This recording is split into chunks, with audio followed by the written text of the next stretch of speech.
वो तो नहीं चलेगा यहाँ पे। अब कोई राय देगा इस साल ऐसा कर लेते हैं कि 9 लाख पकड़ लेते हैं और इसको 10 पे डिवाइड कर देते हैं। तो मेरे भाई कोई ऐसा चक्कर नहीं है जहाँ पे कि 9 लाख आपने पकड़ना है और उसको 10 पे डिवाइड कर देना है।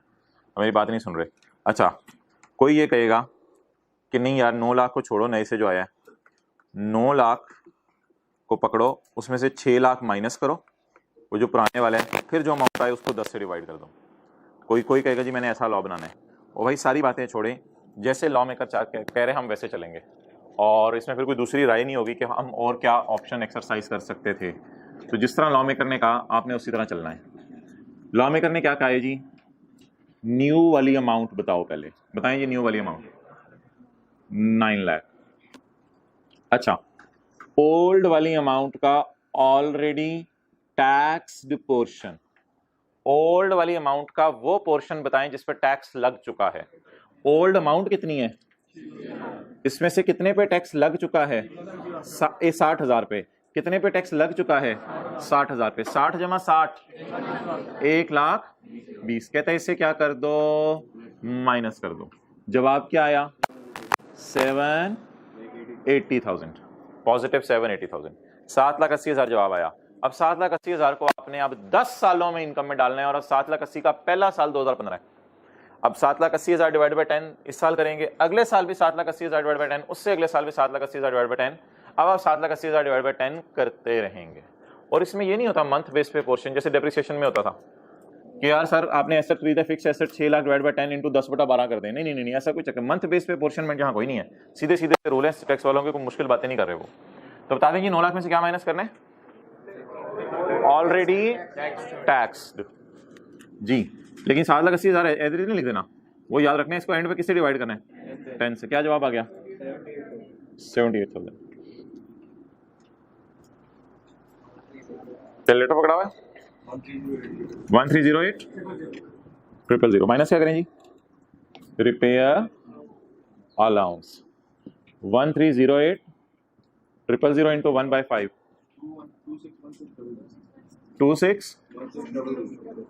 261600। पता नहीं ये देख के ना लोगों के ज़हनों में सवाल क्यों आने लग जाते हैं, ऐसा क्यों किया है, ऐसा कर लेते, वैसा कर लेते। तो भाई अगर कोई भी आपके जहन में ऑप्शन आ रही है ना कि ऐसा नहीं वैसा कर लेते, तो माजरत आप FBR को ईमेल ही कर सकते हैं। ICAP तो सॉल्यूशंस में ऐसा ही कर रहा है, आपने कुछ और करना है वो आपकी अपनी मर्जी है। तो लॉ में जब तक आप अपनी लॉजिक लगाते रहेंगे और अकल लगाते रहेंगे कि ऐसा नहीं ऐसा कर लेते, तो फिर तो परेशान ही रहेंगे, पेपर की तैयारी कम से कम नहीं कर सकेंगे। और कई लोगों को मैंने देखा किसी एरिया के ऊपर इतना अंदर चले जाते हैं और बाद में आखिरी दिनों में फिर थ्योरी भी उनसे याद नहीं हो रही होती। तो सीधे सीधे तरीके से चलें, बस जो कह दिया उसने करें। नए की अमाउंट पकड़ें, पुराने की ऑलरेडी टैक्स को माइनस कर दें, जो फिगर है उसको 10 से डिवाइड कर दें। 104 चलें नोट।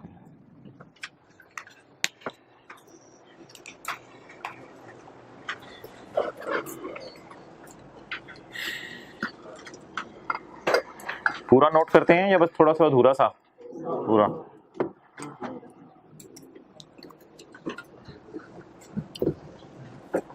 वरना वो बड़े बड़े न्यूमेरिकल जब शुरू करेंगे हम सारे हेड स्कीम लोगों को बड़ा मसला आएगा, जैसे ऊपर ऊपर से देख रहे होते थे चीज़ों को या किताब में टिक कर रहे होते थे।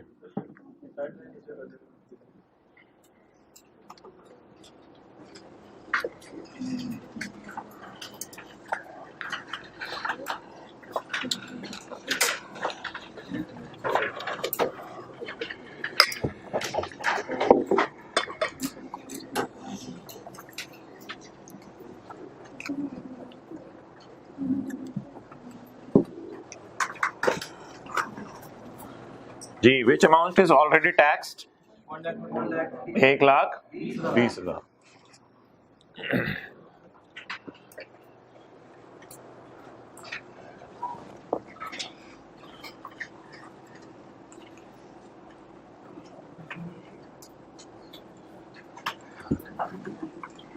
ओके,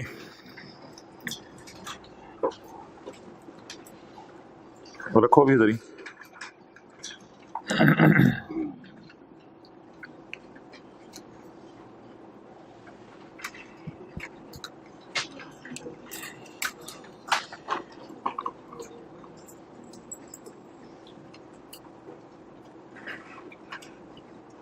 चलो ले आओ।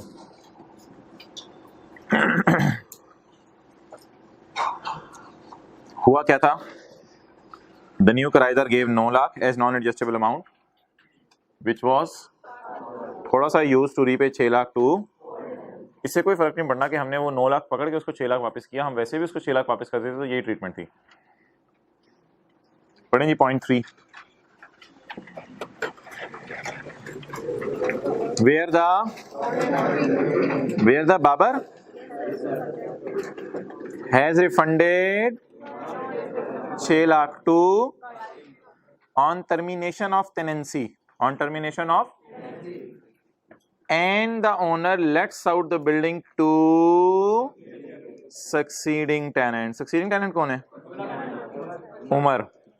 and the owner lets out the building to succeeding tenant, then new advance कितना है?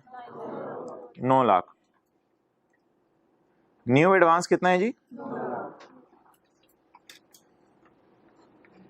लेस 9 लाख में से माइनस किया ना हमने कुछ, सारा या पोर्शन? सारा 6 लाख माइनस किया या 6 लाख का portion? Such portion of earlier amount.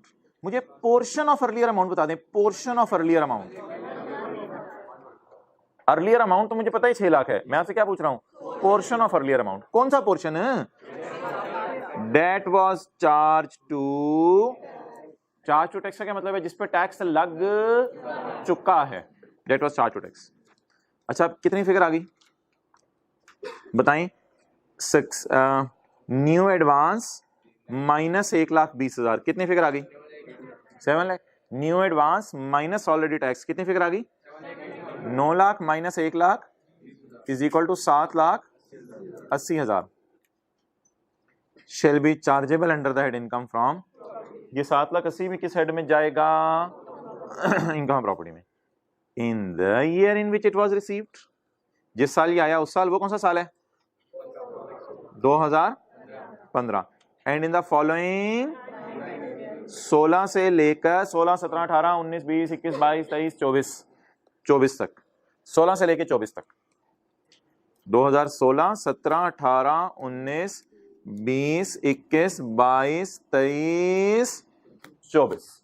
तो 15, 16, 17, 18, 19, 20, 21, 22, 23, 24। अब 2024 तक कितना ऐड होता रहेगा? 78,000। 2024 तक अगर और कोई नया किराएदार ना आया तो कितना ऐड होता रहेगा? 78,000।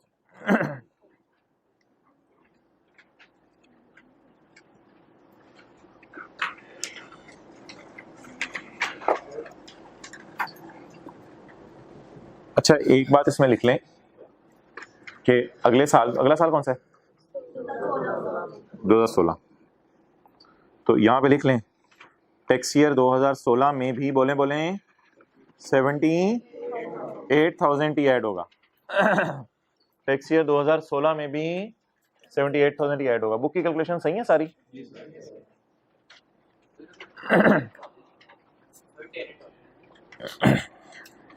टैक्स ईयर 2016 में भी 78,000 ही होगा।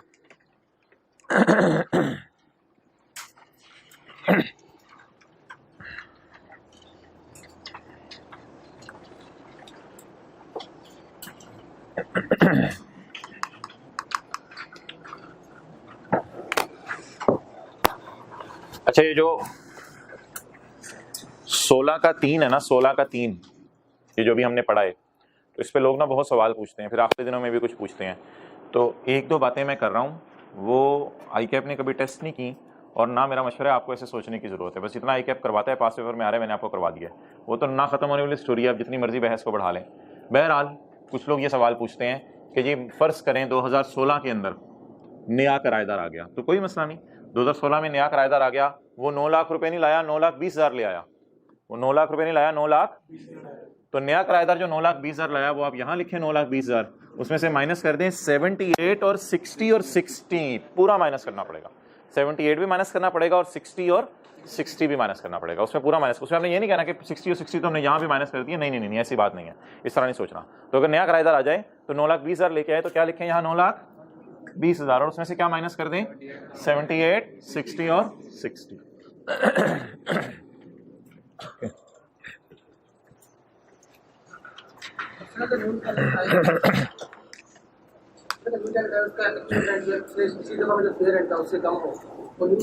अच्छा ये नहीं, आप किस किराए की बात करें नॉन एडजस्टेबल की?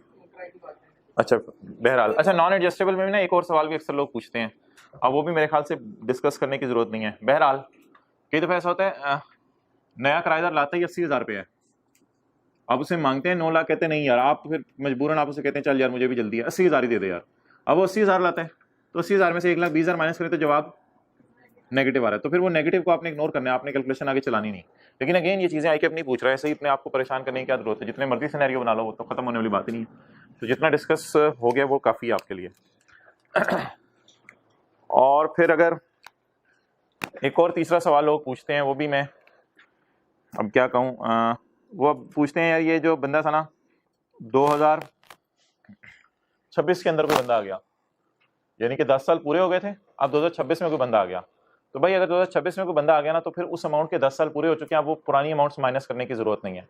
अब ये बहुत ही गहरी बात हो जाएगी। अब 2026 में अगर कोई बंदा आ गया तो पुरानी अमाउंट का माइनस करने की जरूरत नहीं है। 2026 में जो बंदा आया मिसाल के तौर पे वो 15 लाख लाया, बस आप 15 लाख को पकड़ें और पकड़ के 10 से डिवाइड कर दें। ये 3-4 बातें आउट ऑफ सिलेबस मैंने कर दी, वापस आ जाए। अच्छा जी, विद इन सिलेबस रहते हुए अब बातें शुरू करते हैं जी। जो जब भी बंदा आएगा किससे अमाउंट डिवाइड करनी है? 10 से। पॉइंट 1 में क्या पढ़ा है? 10 से डिवाइड करनी है। और अगली बात, जब कोई नया बंदा आ जाए और पुराना चला जाए जिस साल उस साल क्या करना है? बोले बोले बोले बोले, नए से जो पैसे, पुराने के कितने पैसे माइनस करने हैं? ऑलरेडी टैक्स माइनस कर देने। क्लियर? अच्छा जी। अब एक बड़ा इंपॉर्टेंट सिनेरियो है जो उसने पॉइंट 2 में डिस्कस किया है। पॉइंट 2 में उसके लिए हमारे पास अल्लाह का शुक्र है इस सफ़े पे जगह खाली है, तो हम इसी सफ़े के ऊपर ना एक सवाल बना देते हैं जिसका नाम हम रख देते हैं एग्जाम्पल 1A। अगर मुझे याद रहा तो किताब के अंदर भी मैं डाल दूंगा एग्जाम्पल 1 के नीचे। एग्जाम्पल 1A, किसने घर छोड़ा था? कब छोड़ा था? Kasim vacated house on 31 January 2015 and no one came. क्या मतलब no one came? No new came लिख लें, जो मर्जी आपको समझ आ रहा हो लिख लें, मैंने फिलहाल नो वन केम लिख दिया है। कोई नया बंदा नहीं आया, लेकिन ऑब्वियसली फिर हमने अपनी जेब से वापस तो किए होंगे ना उसे पैसे, वही रिटर्न बोले, अमानत वही रिटर्न 6 लाख। ये बड़ा एक जेन्युइन सिनेरियो है जो लॉ मेकर ने एड्रेस किया पॉइंट 2 में। चलें जी, आंसर अब कौन सा साल है? 2015, आखिरी साल की बात हो रही है ना, बस वो उसी की मैं बात कर रहा हूं, आखिरी साल। आखिरी साल जी हजरात, रेंट बोले कितने महीने रहा? बता दें 31 जनवरी 15 तक कितने महीने रहा? खुदा के लिए 7 महीने। कितनी amount? 90,000 multiplied by 7 is equal to 6,30,000। और तो किसी बंदे से कोई पैसे नहीं आए। अच्छा, नॉन एडजस्टेबल अमाउंट ना आने वाले साल में आपने ऐड करनी होती है। जिस साल जा रहा हो उस साल फिर आपने कुछ नहीं करना होता इसका, बस आने वाले साल में आपने फुल ऐड करनी होती है। जिस तरह को फिक्स एसेट में नहीं अजीब सी बात पढ़ते थे, full year deps in the year of purchase while no deps in the year of sale, तो जाने वाले साल में इग्नोर करें इस 6 लाख को, बस फारक करें। नॉन एडजस्टेबल लिख के आपने पेपर में नॉन एडजस्टेबल लिख के ऐसे डैश डाल देना, यानी इसे इग्नोर करना है। कितना हो गया जी? 6,30,000। ओके, अब क्या माइनस कर देंगे? रिपेयर अलाउंस जी 1/5 निकाल दें, 1,26,000। क्या आ गया जी जवाब?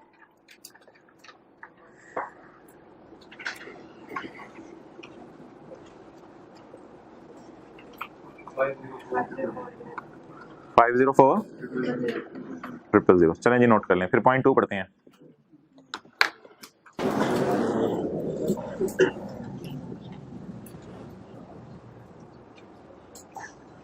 चलिए मैं डिक्टेट कराता हूँ, सवाल लिखें। Qasim vacated house on 31 January 15 and no one came, और कोई भी चल पड़े, no one came full stop, वही रिटर्न 6 लाख, हमने 6 लाख वापस कर दिया। ये example, Qasim vacated house on 31 January 15 and no one came, वही रिटर्न 6 लाख टू कासिम, हमने 6 लाख रुपए कासिम को वापस कर दिया। पूछो। अच्छा कर लिया note. Answer tax year 2015, rent को आप मल्टीप्लाई करेंगे 90,000 multiplied bye 6 30,000 non adjustable amount लिख के आगे क्या डालेंगे, डैश डालेंगे, टोटल करेंगे 6,30,000 और रिपेयर अलाउंस कितना माइनस कर देंगे 1,26,000। तो इनकम प्रॉपर्टी आ जाएगी 5,04,000। ओके, अब मेरे भाई अगर मैं रेफरेंस देना चाहूं चीजों को तो रेफरेंस कैसे दूंगा, ये देखिएगा। ये जो टैक्स ईयर 13 था इसमें तो सिर्फ 10 से डिवाइड किया था ना, तो इसमें सेक्शन 16 का कौन सा पॉइंट पढ़ा था हमने, 1 लिख लें 1, हाजिर बाश होकर बैठा करें 1। और 2014 में 16 का 1, 2014 में भी 16 का 1 और 2015 में 16 का 3। 2015 में हमने भी टेस्ट किया 16 का 3। और ये जो नई एग्जांपल हमने बनाई है जो मार्केट में आई है एग्जांपल 1A, तो ये जो 1A है इसमें कौन सा हमने कॉन्सेप्ट टेस्ट किया है, 16 का 2। एग्जांपल 1A 16 का 2।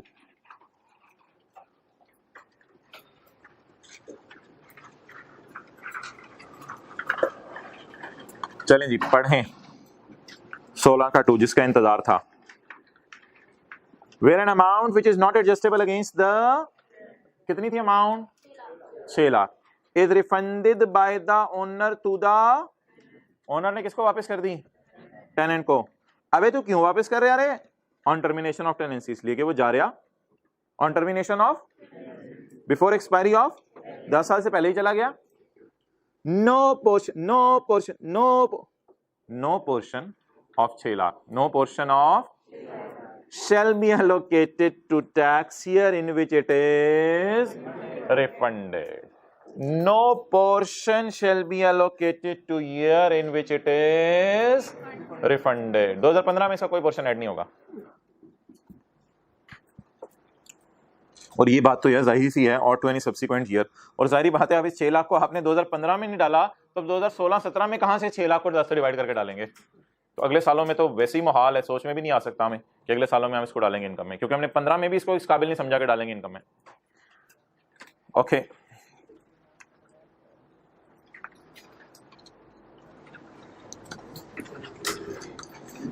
बोले आ, बोले जा, बोले जा आ, चलें शुरू करें। बोले आ, बोले जा, बोले जा, बोले जा आ। तो पॉइंट 1 क्या सिनेरियो है, बोले आ नहीं, बोले आ। और पॉइंट 2 क्या है, जा जा जा, कोई नया तो नहीं आया ना। और पॉइंट 3 क्या है, जा आ, बोले ये कोई किरदार नहीं याद कराई जा रही है आपको। पॉइंट 1 क्या जी, बोले आ, पॉइंट 2 जा, और पॉइंट 3 जा आ। ओके, तो ये 3 किस्म के सिनेरियो जो है 16 के 1 2 3 में डिस्कस हुए हैं। पहले में सिर्फ नया आ रहा है, दूसरे में एक बंदा जो भी मौजूद था वो जा रहा है और नया नहीं आ रहा। ये असल में ना ये है जा रहे और ना आ, कोई ना आ, कोई भी नहीं आ रहा, कोई आ नहीं रहा इधर। और इधर है आ आ आ, जा रहा है और नए को बुला रहे हैं।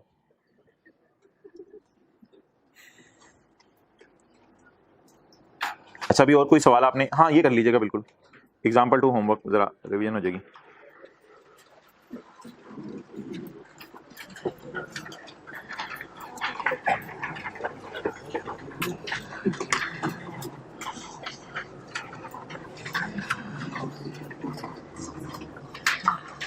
जी अगला कौन सा सेक्शन है भाई,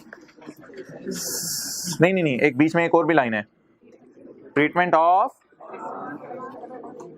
एडवांस एडजस्टिव। इससे पहले हम कौन सा पढ़े थे, अब ये कौन सा है, जरा देखिएगा। ये लाइनें आपको समझ आ रही हैं और आपको फीलिंग आ रही है कि ये एडजस्टेबल है। उमर ने घर किराए पे दिया ऑन 1 जुलाई 2000, चाचूस, ये पेज नंबर 5 है। उमर ने घर किराए पे दिया on 1 July 2000 at a monthly किराया of, as per the agreement ₹3 lakh advance will be received on 1 July 13 को 3 लाख एडवांस मिलेगा and will be fully adjusted against rent of July, August and September. इस लाइन का मतलब बताएं, and will be fully adjusted against the month of July, August and September. अब जुलाई का किराया माफ, अगस्त का किराया माफ, सितंबर का किराया माफ। और ये जो 3 लाख है असल में आपने 3 महीने का एडवांस कराया पकड़ा है, ये अमानत नहीं है, ये क्या है, कराया है। And the remaining payments of rent will be paid at the end of each month. बाकी पेमेंट्स महीने के एंड पे की जाएंगी।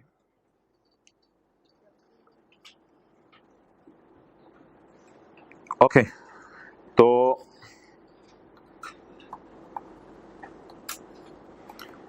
यकम जुलाई 13 और बोले 30 जून 14, जुलाई अगस्त सितंबर अक्टूबर नवंबर।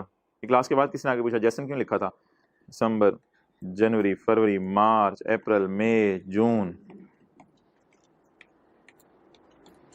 जी हजरात, इन 3 महीनों का किराया बनता है लाख लाख लाख। वो 3 लाख आपको किस में मिल गया। अब बाकी महीनों में रूल ये होगा, हर महीने का किराया उसके एंड पे दिया जाएगा। इधर आपको 1 लाख मिलेगा, इधर एक एक एक एक एक एक एक एक, तो इधर आपको 1 लाख मिलेगा। तो ये लाइन लिखी हुई है, पढ़ लें ऊपर। Mister Umar rented out a house on यकम July 13 at a monthly rent of, हर महीने कितना किराया मिलना है, 1 लाख रुपए। As per the agreement ₹3 lakh advance will be received on यकम जुलाई। 3 लाख एडवांस कब मिल जाना है, यकम जुलाई को। And will be fully adjusted against rent of July August and. फिर इसका फायदा क्या होगा, इस 3 लाख का किराएदार को क्या फायदा होगा कि हम किराएदार, हमारे पास किराएदार के पास हम जाएंगे जुलाई को, जुलाई के एंड पे जाके कहेंगे भाईजान पैसे किराया नस 3 लाख। फिर हम अगस्त के भाईजान किराया नस, आपको मैंने किराया दे दिया था। फिर हम कहते हैं भाईजान किराया, भाईजान नस आपको दे दिया था, लाख लाख लाख दे दिया था। फिर अक्टूबर के एंड पे हम जाएंगे भाईजान किराया कहेगा ना नस नहीं नाच तले आ चल लाख रुपया काट। अब हम उससे अक्टूबर में कितने रुपए मांगेंगे, लाख रुपए मांगेंगे। अब हम कहेंगे भाई वो 3 महीने का किराया तूने एडवांस में पकड़ा दिया था। अच्छा इसमें ना न्यूमेरिकल में कुछ 3 लाख का नहीं करना, आपने बस देखना रेंट एग्रीमेंट में किराया कितना है, बस 1 लाख को आपने 12 से ज़रब देने, 12 लाख इनकम आती, बस खत्म।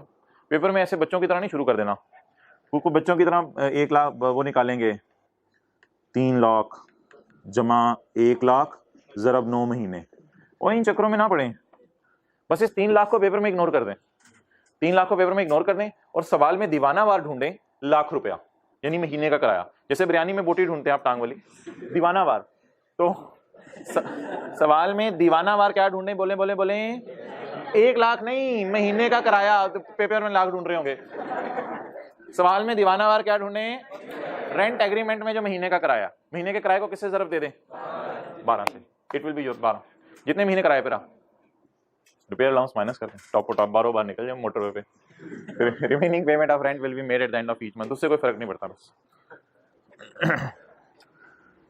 तो हजरात ये आप बस अंडरलाइन कर लें साथ वाले की बुक पे, will be fully adjusted against rent of July August and September. ये फुली एडजस्ट हो जाएगा या नॉन एडजस्टेबल है।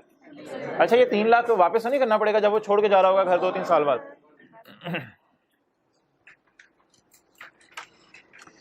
आखिरी लाइन पढ़ें, there will be no separate treatment of 3 lakh because it will be taxed automatically in 3 months being an integral part of monthly rent. Rent को जब आपने 12 से मल्टीप्लाई कर दिया तो 3 लाख उसमें ऑटोमेटिकली आ गया।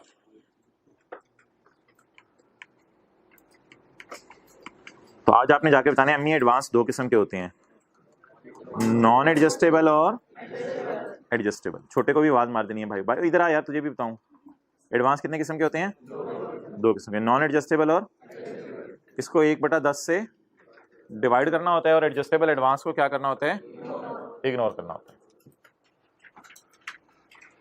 जैसे घर वाले बाहर निकलते हुए आपको इग्नोर कर देते हैं, बच्चा पढ़ रहा है, कोई नहीं, आप उसे कहें इंशाल्लाह मार्च में मैं भी सैर करूंगा, बस मार्च तक आपने घर में रहना किसी तरह।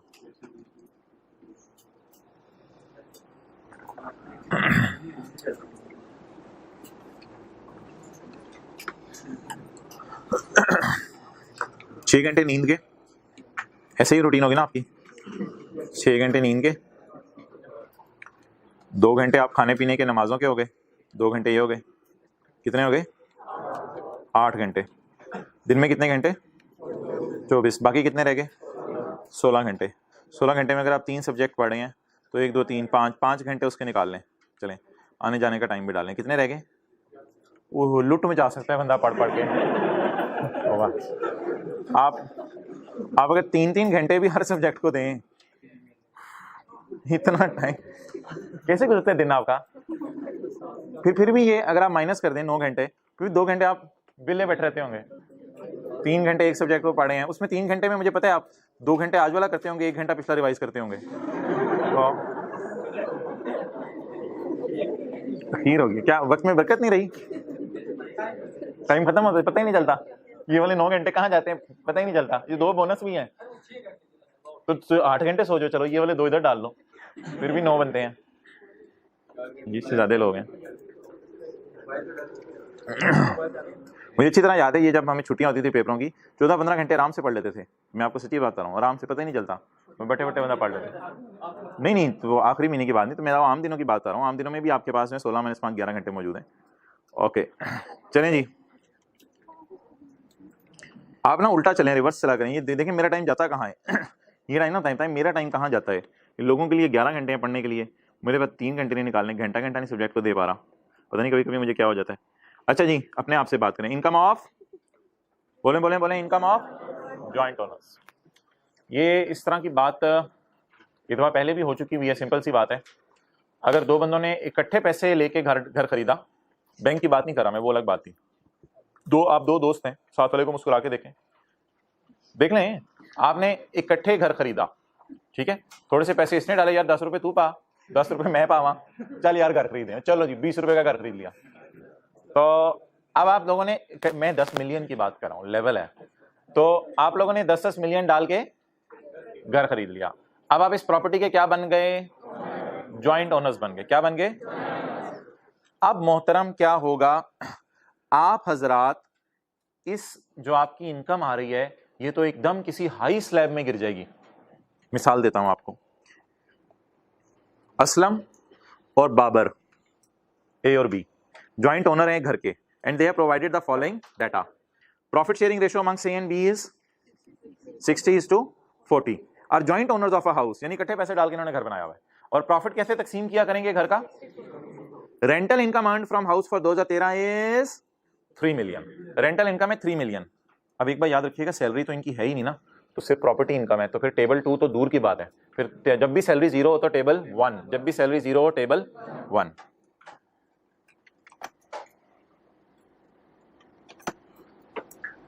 कितने मिलियन अमाउंट आ रही थी? 3 मिलियन। तो 3 मिलियन को अगर आप इधर ढूंढे हैं, मिल गई है, सीरियल नंबर 5, और रेट क्या बन रहा है? 20%। तो 3 मिलियन पे 20% रेट बना है, लेकिन लॉ मेकर ना इसको रिलैक्स कर रहा है, कह रहे 3 मिलियन नहीं कमाया तुम लोगों ने। वो दोनों कह रहे हैं हमने 3 मिलियन कमाया, लॉ मेकर रिलैक्स कर रहा है, कहते हैं नहीं यार तुम लोगों ने 3 मिलियन नहीं कमाया, बता दें अगली बात खुद ही। हाँ, जिसका जितना हिस्सा लॉ मेकर कह रहे तुमने उतना कमाया। तो हमने क्या करना है पेपर में जी, हमने ना सबर, रिपेयर अलाउंस की जान ले लें पहले, रिपेयर अलाउंस भूल जाते हैं आपको जी। बताएं जी कितना कमाया? 3 मिलियन। रिपेयर अलाउंस तो माइनस, बोले करना ही करना है। रिपेयर अलाउंस तो माइनस करना ही करना है। 3 मिलियन कमाया या 24 लाख कमाया? 24 लाख कमाया। देखने में लग रहा था 3 मिलियन कमाया, लेकिन कितना कमाया? चलें 24 लाख पे देख लो यार कौन सा रेट लगता है। 3 मिलियन, माजरत में 3 मिलियन पे आपको रेट दिखाया, मुझे नहीं दिखाना चाहिए था। कमाया तो 24 लाख। 24 लाख पे बताएं जी कितना रेट बनता है? 24 लाख के सीरियल में गिर रहे हैं, सीरियल 4 में कितने परसेंट? 15%। आप बताएं 24 लाख पे टैक्स देना है? ना, रिलैक्स करें इनको, रिलैक्स करें। कैसे? 24 लाख के कितने हिस्से कर दें? तोड़ के 2 हिस्से कर दें। पकड़े छुरा, 24 लाख के कितने हिस्से करें? 2 हिस्से। बोले कितने परसेंट एक को और दूसरे को? बच्चों वाली कैलकुलेशन जी। 24 लाख ज़रा 60%, तो बड़े भी करें फिर, आज करें जी। 24 लाख ज़रा 60%, 144,000 और इधर 960,000। क्लियर? अब एक ये जो आ रहा है कितना बन रहा है? 14 लाख बन रहा है ना। अब 14 लाख को जाके देखें इस पे क्या टेबल लगेगा। 14 लाख पे 14 लाख पे भी 4 ही लग रहा है, लेकिन ऑब्वियसली टैक्स उसका कम निकलेगा ना, उसका टैक्स कम निकलेगा। मैंने माना किसी नीचे टेबल में नहीं गिरा, लेकिन दूसरे बंदे को चेक करें जिसका 9,60,000 है, उस पे सीरियल 3 लग गया और उसको रेट 10% मिल गया। तो कुछ ना कुछ बेनिफिट जरूर हो जाएगा, कुछ ना कुछ बेनिफिट जरूर हो जाएगा। तो बता दें जी, अगर 2 बंदे मिलकर इनकम कमा रहे हो तो कैसे सॉल्व करना है? रिपेयर अलाउंस तो माइनस करना ही करना है ना। किराया कितना है इनको? 30 लाख। 3 मिलियन कितना होता है? 30 लाख। 30 लाख में से क्या माइनस किया? 6 लाख। कितना किराया बच गया? इनकम में कितना डालना है? 24 लाख। दोनों की इनकम है या तोड़ दें? तोड़ो तोड़ो, बोलें तोड़ो तोड़ो। 2 गर्दानें होगी आज की। तोड़ो तोड़ो, आ जा जा जा। अच्छा अच्छा, तोड़ तोड़ तोड़ के 2 हिस्से कर दिए, और तोड़ के 2 हिस्से कर दिए। एक बंदा कितना कमा रहा है और दूसरा बंदा, और इन पे टेबल 1 लगेगा ना, टेबल 1 में जाके हमने इन पे रेट लगा दिया। बहरहाल इस तरह का कल फुल फ्लेज न्यूमेरिकल कर लेंगे। तो अभी हमारी थ्योरी फिर नहीं हो सकी, सेक्शन 66 की हम इंग्लिश नहीं पढ़ सके मादरत, लेकिन कॉन्सेप्ट समझ आ गया।